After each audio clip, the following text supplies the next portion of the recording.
Trump के एक scam के बारे में। क्या बिटकॉइन में एक बड़ा क्रैश, अल्ट कॉइन हमें ब्लेड 200 डे मूविंग एवरेज पर रुके, सेलिंग प्रेशर वो बेरिश मंथ रहा है, तो है मार्केट में कॉशियस रहना है। काफी स्ट्रॉन्ग कैंडल बनती हुई दिखाई दी, मार्केट यहाँ से टूटेगा, अचानक से सारा मार्केट नीचे आ गया। ट्रेंड लाइन के जोन से जो है हमने रिजेक्शन लिया था, सडन प्रॉफिट बुकिंग हमें आती हुई दिखाई दी, वो अकाउंट फ्रीज किया गया होगा। ट्रंप फैमिली कंट्रोल कर रही है और यहाँ से मार्केट हमें ऊपर जाता हुआ दिखाई देगा।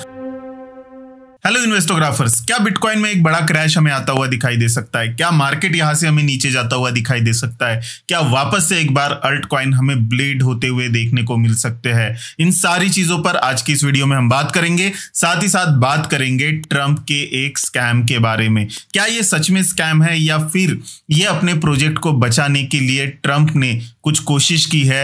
इसको लेकर भी थोड़ा हम डिस्कशन करेंगे। तो चलिए शुरुआत करते हैं और सबसे पहले देखते हैं बिटकॉइन का प्राइस एनालिसिस। करंटली अगर हम बिटकॉइन को देखें तो बिटकॉइन जो है वो बार बार 20 डे ईएमए से जो है हमें रिजेक्ट होता हुआ देखने को मिल रहा है।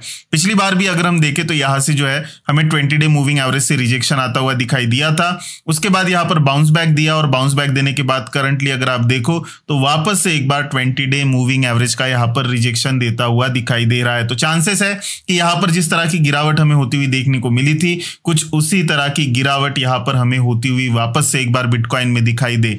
और अगर ऐसा होता है तो जो मेजर सपोर्ट बिटकॉइन में निकल के आएगा वो यहां पर 1,07,265 का आएगा। और अगर उस लेवल को बिटकॉइन तोड़ देता है तो बिटकॉइन जो है वो फिर आपको इजीली यहां से 1,05,000 और उसको भी अगर तोड़ देता है तो बिटकॉइन सीधा आपको फिर $1,00,000 पर आता हुआ दिखाई देगा। उसी लेवल के आसपास जो है हमें 200 डे मूविंग एवरेज भी दिखाई दे रहा है। हालांकि पास्ट में अगर हम देखें तो 200 डे मूविंग एवरेज का कोई खास यहां पर रिस्पेक्ट बिटकॉइन ने की नहीं है, तो चांसेस कम है कि हम 200 डे मूविंग एवरेज पर रुके। उसके नीचे जो है यहां पर जो सपोर्ट निकल के आता है जो कि 1,01,000 पर है, वो सपोर्ट जो है यहां पर जरूर बिटकॉइन रिस्पेक्ट हमें करता हुआ दिखाई दे सकता है। तो चांसेस जो है काफी ज्यादा है कि ऊपर से हमें रिजेक्शन होता हुआ दिखाई दे। वही इथेरियम की भी अगर हम बात करें तो इथेरियम में भी जो है क्लियर ब्रेकआउट हमें देखने को नहीं मिल रहा है। इथेरियम करंटली यहां पर 4493 से लेकर नीचे की साइड में अगर हम देखें तो 4258 के बीच में कंसोलिडेट करता हुआ दिखाई दे रहा है। अगर यहां से 4258 का लेवल टूट जाता है तो यहां पर जो है 4061 तक हमें इथेरियम आता हुआ दिखाई देगा। और अगर उस लेवल को भी तोड़ देता है तो फिर इथेरियम हमें जो है लगभग 3300 तक आता हुआ देखने को मिलेगा। तो यहां पर भी जो है सेलिंग प्रेशर कहीं ना कहीं हमें बिल्ड होता हुआ दिखाई दे रहा है। और अगर हम जिस मंथ में उस मंथ की भी बात करें तो यहां पर जो है ये मंथ ऑलरेडी हिस्टोरिकली अगर देखा जाए तो वो बेरिश मंथ रहा है। तो ऐसे में अगर यहां पर ब्रेकडाउन आ भी जाता है तो वो बहुत बड़ी बात नहीं होगी, क्योंकि एक सेंटिमेंटल इफेक्ट भी जो है मार्केट में होता है और वो इफेक्ट जो है मार्केट को यहां पर नीचे लेकर आता हुआ हमें दिखाई दे सकता है। तो थोड़ा सा जो है मार्केट में कॉशियस रहना है, क्योंकि यहां पर क्लियर ब्रेकआउट जो है कहीं पर भी हमें देखने को नहीं मिल रहे हैं। बार बार स्ट्रॉन्ग कैंडल बनती जरूर है बट वो स्ट्रॉन्ग कैंडल क्लोज होती हुई हमें दिखाई नहीं देती। जैसे अगर हम बात करें कल की भी तो कल हमें काफी स्ट्रॉन्ग कैंडल बनती हुई दिखाई दी बट अचानक से सारा मार्केट नीचे आ गया। अगर बात करें यहां पर हम 3 सितंबर की तो वहां पर भी स्ट्रॉन्ग कैंडल बनी बट दूसरे दिन फॉलो बैक बाइंग हमें जो है वो कंटिन्यू होती हुई देखने को नहीं मिली। तो इसीलिए जो है इंपॉर्टेंट है कि यहां पर स्ट्रॉन्ग कैंडल जब तक नहीं बनती है तब तक मार्केट में थोड़ा सा कॉशियस रहे हम। और कहीं पर भी अगर हमें ऐसा लगे कि यहां से ब्रेकडाउन हमें आता हुआ दिखाई दे सकता है तो फिर जो है अपनी पोजीशंस उसके अकॉर्डिंग जो है मैनेज करना काफी ज्यादा इंपॉर्टेंट हो जाता है। वही अगर हम एक्सआरपी की बात करें तो एक्सआरपी कंटिन्यूअस डाउन ट्रेंड में है। एक्सआरपी में 2.73 का जो है मेजर सपोर्ट यहां पर हमें देखने को मिलता है, बट अगर ये सपोर्ट टूट जाता है तो फिर जो है एक्सआरपी सीधा आपको लगभग यहां से $2.50 तक हमें आता हुआ देखने को मिल सकता है। तो यहां पर भी जो है मेजर सपोर्ट पर एक्सआरपी ब्रेकडाउन आता है तो सीधा नीचे ही जाने के चांसेस हमें एक्सआरपी में भी दिखाई दे रहे हैं। सोलाना कंपैरेटिवली बाकी टोकन्स के जो है थोड़ा स्ट्रांग दिखाई दे रहा है, बट यहां पर भी अगर आप देखो तो सोलाना में भी अपसाइड में यहां पर कोई स्ट्रांग कैंडल जो है वो बैक टू बैक क्लोजिंग हमें देती हुई देखने को नहीं मिल रही। जैसे यहां पर अगर हम देखें तो 3 स्ट्रांग कैंडल बनी थी, उसके बाद एक रिजेक्शन आया था। ये ऊपर की ट्रेंड लाइन है जो बार बार सोलाना को रिजेक्ट कर रही है। हिस्टोरिकली अगर हम देखें तो लगभग 13 मई से ये जो है ट्रेंड लाइन यहां पर रेजिस्टेंस की तरह काम करती हुई हमें देखने को मिली। यहां पर 13 मई को हमने रिजेक्शन लिया, फिर यहां पर लगभग 23 मई को हमने रिजेक्शन लिया, इसके बाद जो है यहाँ पर 22 जुलाई को हमने रिजेक्शन लिया। यहाँ पर भी हम कह सकते हैं कि कहीं ना कहीं उसी ट्रेंड लाइन के जोन से जो है हमने रिजेक्शन लिया था। उसके बाद यहाँ पर मल्टीपल 2 बार जो है हमने ट्रेंड लाइन से रिजेक्शन लिया है। तो यहाँ पर अगर प्रेशर डेवलप होता हुआ हमें दिखाई देता है तो सोलाना भी हमें लगभग $175 तक आता हुआ देखने को मिल सकता है। तो थोड़ा सा मार्केट में कॉशियस रहना है जब तक हमें क्लियर यहाँ पर मार्केट में मोमेंटम लौटता हुआ दिखाई नहीं देता। अगर हम ऐसा नहीं करेंगे तो फिर जो है मार्केट यहां से टूटेगा और हम ऊपर की लेवल्स पर जो है ट्रैप होते हुए दिखाई दे सकते हैं। उसके अलावा यहां पर अगर हम डोमिनेंस की बात करें तो डोमिनेंस भी जो है धीरे धीरे ऊपर जाता हुआ दिखाई दे रहा है। तो डोमिनेंस में हो सकता है कि यहां पर कुछ इस तरह से जो पैटर्न बना था वो पैटर्न हमें बनता हुआ दिखाई दे, जहां पर डोमिनेंस करंटली तो कंसोलिडेट कर रही है, बट अगर 20 डे मूविंग एवरेज के ऊपर निकलती है तो फिर जो है डोमिनेंस हमें लगभग 50 डे मूविंग एवरेज जो कि यहां पर करंटली 60% के आसपास हमें देखने को मिल रहा है, वहां तक ट्रैवल करती हुई दिखाई देगी। और वहां से रिजेक्शन आता है तो फिर नेक्स्ट जो है डाउनवर्ड मोमेंटम यहां पर हमें कंटिन्यू होता हुआ दिखाई देगा। बट यहां से 60% तक जाने में अल्ट कॉइन में जो है जरूर हमें प्रेशर बनता हुआ दिखाई देगा और इसी वजह से जो है थोड़ा सा कॉशियस मार्केट में रहना यहां पर जरूरी है।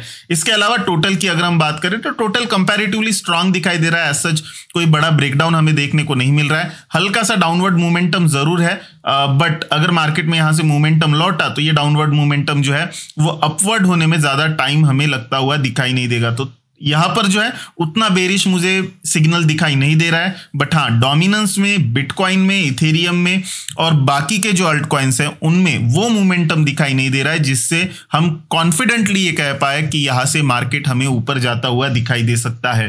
अब अगर हम यहां पर चले न्यूज की तरफ तो सबसे पहली जो न्यूज निकल के आ रही है वो आ रही है यहां पर वर्ल्ड लिबर्टी फाइनेंस का जो टोकन कुछ दिनों पहले लिस्ट हुआ था उसके बारे में। और यहां पे एक डेवलपर है, उन्होंने ये क्लेम किया है कि उनके साथ जो है यहाँ पर स्कैम किया गया है। बेसिकली न्यूज़ ये है कि ये क्रिप्टो डेवलपर है जिन्होंने वर्ल्ड लिबर्टी फाइनेंस प्रोजेक्ट में जो है वो इन्वेस्ट किया था, बट उनके टोकन्स जो है वो अनलॉक नहीं हुए हैं। इनफैक्ट उनका जो अकाउंट है वो अकाउंट ही जो है वो लॉक कर दिया गया है। इसको लेकर जो है उन्होंने वर्ल्ड लिबर्टी फाइनेंस से भी जो है कहीं ना कहीं कन्वर्सेशन की, बट उसका क्लियर कहीं पर भी उनको आंसर मिलता हुआ दिखाई नहीं दिया। और उसके बाद ये न्यूज़ जो है वो हमें ट्विटर पर आती हुई दिखाई दी। ऑलरेडी वर्ल्ड लिबर्टी फाइनेंस के ऊपर काफ़ी सारे ऐसे एलिगेशंस लग रहे हैं कि जहां पर वर्ल्ड लिबर्टी फाइनेंस एक हेटेड प्रोजेक्ट हमें होता हुआ देखने को मिल रहा है। इसके अलावा अगर हम यहां पर बात करें दूसरे ऐसी एक न्यूज़ की, तो ये न्यूज़ जो है वो सीधा जस्टिन सन से रिलेटेड है और यहां पर भी जो है वर्ल्ड लिबर्टी फाइनेंस का ही मामला हमें सामने आता हुआ देखने को मिल रहा है, जहां पर वर्ल्ड लिबर्टी फाइनेंस में जस्टिन सन जो है अराउंड $700 मिलियन के जो है विप टोकन्स जो है वो होल्ड करते हैं। बट उनका भी अकाउंट जो है वर्ल्ड लिबर्टी फाइनेंस की तरफ से ब्लॉक कर दिया गया है, जिसमें करंटली $595 मिलियन के जो है वो टोकन्स यहां पर है।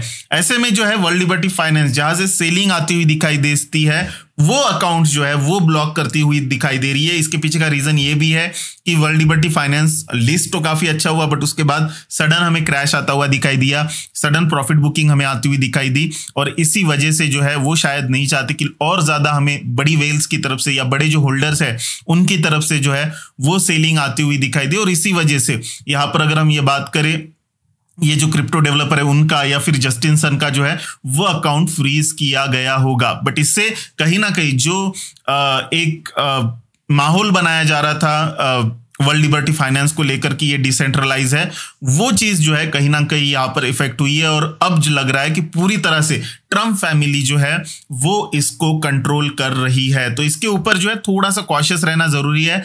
करंटली अगर हम वर्ल्ड लिबर्टी फाइनेंस का कॉइन भी देखें यहाँ पर तो वो हमें नीचे जाता हुआ देखने को मिल रहा है। अगर हम यहाँ पर देखें तो काफी बड़ा जो है यहाँ पर गिरावट हमें वर्ल्ड लिबर्टी फाइनेंस के कॉइन में आती हुई देखने को मिली है। यहाँ पर जो है इसने टॉप जो बनाया था बाइनेंस का हम देख रहे हैं वो 47 सेंट पर बनाया था, बट वहां से एक पैनिक सेलिंग जो है हमें आती हुई देखने को मिली और पिछले 4 दिनों से कंटिन्यूअस सेलिंग थी। आज थोड़ा सा जाकर रिकवर करने की कोशिश ये जरूर हमें करता हुआ दिखाई दे रहा है।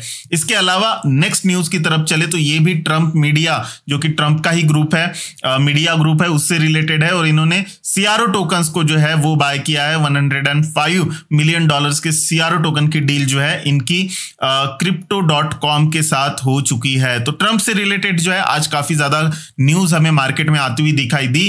कुछ पॉजिटिव है और ज्यादातर जो न्यूज है वो निगेटिव यहां पर देखने को मिल रही है। मार्केट के ऊपर जो भी मुझे लगता है वो मैंने आप सब लोगों के सामने रख दिया है। अगर आपको भी लगता है कि मार्केट यहां से डाउन जाता हुआ दिखाई दे सकता है तो कमेंट सेक्शन में जरूर लिखिए और लाइक इस वीडियो को जरूर कीजिए। और अगर आपको लगता है कि मेरा एनालिसिस गलत है और यहां से मार्केट हमें ऊपर जाता हुआ दिखाई देगा तो उसे भी जो है जरूर कमेंट सेक्शन में आप लिखिए। मैं मिलता हूं नेक्स्ट वीडियो में, तब तक के लिए बहुत बहुत शुक्रिया। जय हिंद, जय भारत।